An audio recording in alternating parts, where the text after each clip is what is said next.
भिलाई मांगे अपना अधिकार, भिलाई सत्याग्रह। इस वक्त मैं सिविक सेंटर में हूं और यहां पर आंदोलन चल रहा है, भूख हड़ताल चल रहा है। और भूख हड़ताल आंदोलन कौन कर रहे हैं ये आपको दिखाने के लिए मैं यहां पे पहुंचा हूं।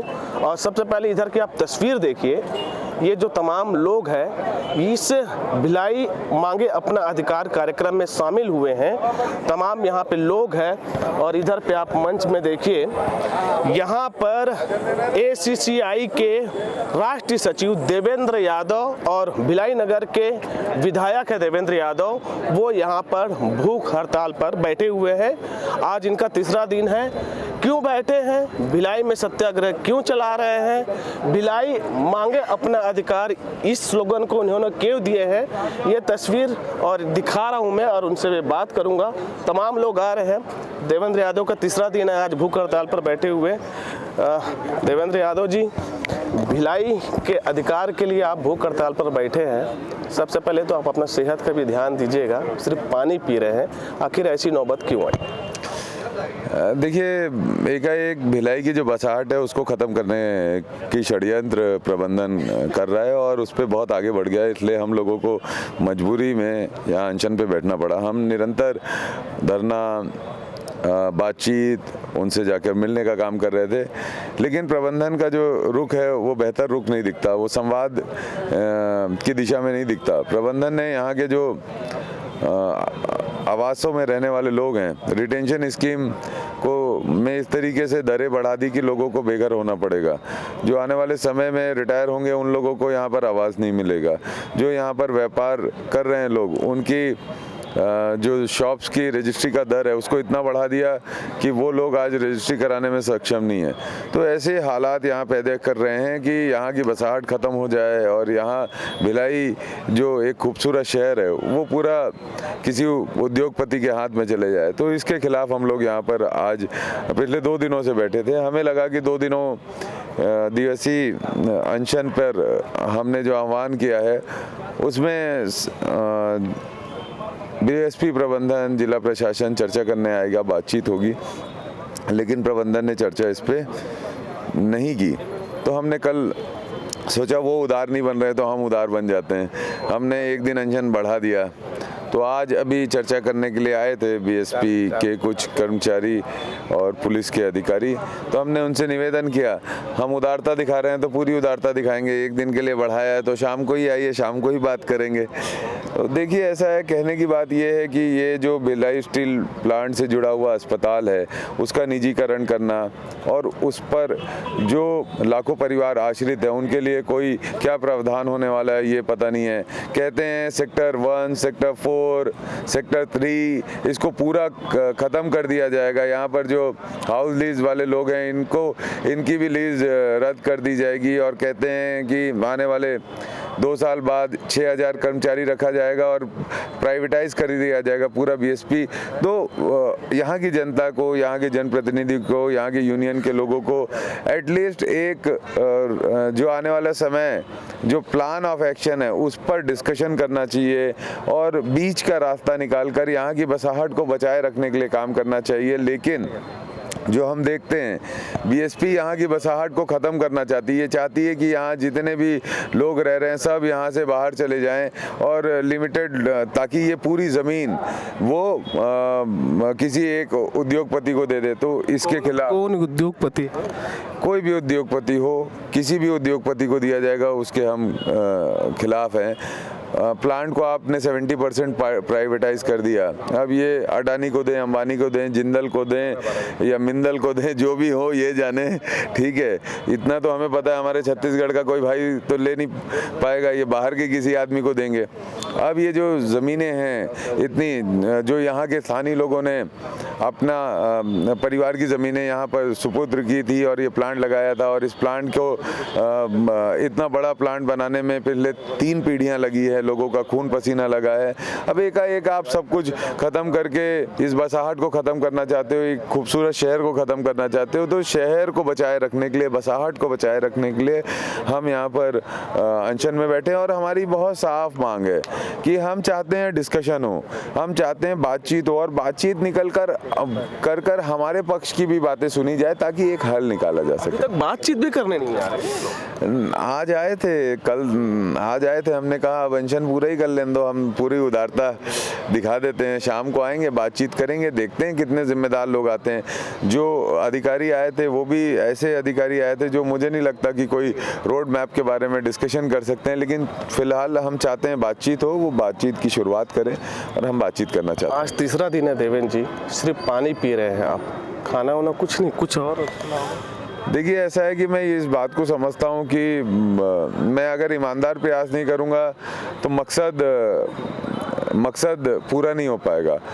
भिलाई को बचाना है, भिलाई की संस्कृति को बचाना है, भिलाई की ये जो एक पूरा जीवन यहाँ पर लोगों ने जिया है, पैदा हुए यहाँ पर, ज़िंदगी देखी, छोटे बड़े सुख दुख पाए, स्कूल्स कॉलेजेस मैत्री बाग, इन सब को बचाना है। तो मुझे लगता है कि ईमानदार प्रयास से ही बचाया जा सकता है। हमने रास्ता, हमारे पास बहुत सारे रास्ते थे, हम आंदोलन पे जा सकते थे, हम घेराव कर सकते थे, लेकिन हमें लगा कि भिलाई की जो स्थापना हुई है देश की आज़ादी के बाद नेहरू जी ने की है, गांधी जी की कल्पना के आधार पर की है, आधुनिक भारत के निर्माण के लिए की है, तो आज हमें ऐसा रास्ता अपनाना चाहिए जो कठिन होगा लेकिन जिसमें जनता तक संदेश जाए और भिलाई का एक एक व्यक्ति जुड़े और हम सब मिलकर भिलाई को बचाने में अपना योगदान दे सकें। माँ, धर्मपत्नी सब साथ दे रहे हैं? हाँ, परिवार के लोग आते हैं हौसला बढ़ाने। माँ आई कल, बोली कि मैं परसों रात में आई थी, तुम यहाँ सो रहे थे, मैं चली गई। तो मेरे को भी दुख हुआ कि माँ घर छोड़ के रात में देखने आ रही है, लेकिन क्या करें, ये जो ज़िंदगी है सार्वजनिक जीवन की, इसमें कुछ व्यक्तिगत बचता नहीं है, जो होता है सार्वजनिक होता है और वही आदमी इसको जी सकता है जो हर एक अपने पक्ष को सार्वजनिक रूप से स्वीकार करने और दिखाने की शक्ति और हिम्मत रखता है। इस बात में कितनी सच्चाई है कि देवेंद्र यादव ने एक सोशल मीडिया में कहा है कि अगर भिलाई बचाना है और इस आंदोलन, इस सत्याग्रह में कोई भी पार्टी के नेता अगर इसमें साथ देते हैं तो मैं उनके बैनर तहत ये इस आंदोलन को और इस सत्याग्रह को चालू रखूँगा? ये बात एकदम सच है। ये जो भिलाई को बचाने की हमारी मुहिम है, इसमें मैंने बहुत साफ रूप से सभी दलों को ये आह्वान किया है कि ये शहर की बात है। अगर आप शहर को प्यार करते हो, शहर में रुचि रखते हो, शहर की लड़ाई में आप अपना योगदान देना चाहते हो, तो 2 साल हो गया डबल इंजन की सरकार में। डबल इंजन की सरकार जब से लगी है तब से स्पीड बढ़ गई है, प्राइवेटाइजेशन की, छत्तीसगढ़ के खनिज के दोहन की, और भिलाई को भी ख़त्म करने की स्पीड बढ़ गई। हमारी सरकार में तो हम लोगों ने इतने पुराने मामले, रजिस्ट्री के मामले को सुलझाया। हमारी सरकार के मामले में हमने जो यहाँ पर किसी को आवाज़ से विहीन करने का काम नहीं किया। हम तो प्रोग्रेसिव प्लान में जा रहे थे, लेकिन ये जो डबल इंजन की सरकार है ये बेचना चाहती है भिलाई को। हम भिलाई को बेचने नहीं देंगे। हमारा बहुत साफ कहना है सभी दलों के लोगों को कि आप अगर भिलाई से प्यार करते हैं तो सड़कों पे आइए और इस लड़ाई को लड़िए और भिलाई को बचाइए। भिलाई को बचाने में अगर आप कोई मुहिम करते हैं तो उस मुहिम में मेरा पूरा साथ सहयोग होगा। अगर मुझे आपके पास आकर, आपके साथ बैठकर भी भिलाई को बचाने के लिए कोई काम करना पड़ा तो मैं गैर राजनीतिक मंच में आपके साथ खड़े होकर भिलाई को बचाने की अपनी मुहिम को आगे बढ़ाऊंगा। ज़रूरी नहीं है कि आप सब देखो, राजनीति में सबको लगता है कि यार उसके आंदोलन को शक्ति क्यों दे। अरे छोड़िए ना मेरे आंदोलन को, ये तो भिलाई का आंदोलन है। कोई कहीं पर भी करे, जहाँ मेरी ज़रूरत रहेगी मैं वहाँ खड़े रहूँगा। देवेंद्र यादव कहीं भी खड़े रहेंगे, किसी भी राजनीतिक, भिलाई के लिए गैर राजनीतिक आंदोलन में मैं पूरी तरह सम्मिलित होऊंगा। उस आंदोलन को फिर कोई भी लीड कर रहा हो। आज बातचीत होनी है, बातचीत में अगर फिर भी बात नहीं बनती है तो देवेंद्र यादव का अगला रुख क्या रहा? तो बातचीत होने के बाद ही समझ में आना चाहिए। अभी तो हम उम्मीद करते हैं कि लोगों को बेघर नहीं किया जाएगा।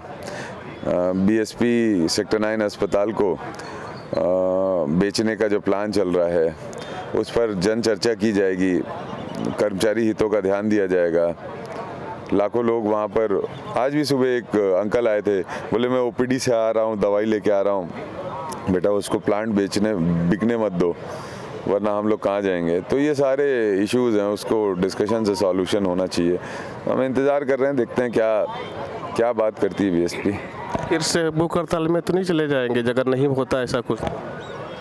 हम आशावादी लोग हैं, हम आशा करते हैं कि समाधान होगा, क्योंकि मुझे ये पता है बीएसपी के अंदर का अधिकारी, कर्मचारी, ठेका श्रमिक सभी लोग आज इन सब फैसलों से नाराज़ हैं, दुखी हैं। भले वो कुर्सी पार के लोग हों, कैंप के लोग हैं, सभी रहवासी दुखी हैं, रिसाली के लोग हों, सब लोग दुखी हैं। तो हम आशा करते हैं कि समाधान निकलेगा। कि ये मेरी भावना नहीं है, ये भिलाई मतलब केवल भिलाई विधानसभा नहीं है, भिलाई जो एक समाज है आप समझेंगे, जिसमें जो फैला हुआ है, ये सबकी भावना है, इसका सम्मान करना चाहिए। रूस और भारत की दोस्ती का भी प्रतीक मैत्री बाग है इसी भिलाई स्टील प्लांट। हाँ, उसको भी बेचा जा रहा है। रूस और भारत तो अभी भी दोस्त हैं, रूस अभी भी भारत के साथ खड़ा है। हम तो देख रहे हैं कि नमस्ते ट्रम्प तो नमस्ते कर दिया, ट्रम्प मेरा दोस्त तो पूछ ही नहीं रहा है, वो टैरिफ पे टैरिफ लगाया जा रहा है। और जो दोस्ती कांग्रेस ने की थी वो दोस्ती आज भी साथ में खड़ी है, उसी के साथ सेल्फी लेना पड़ रहा है।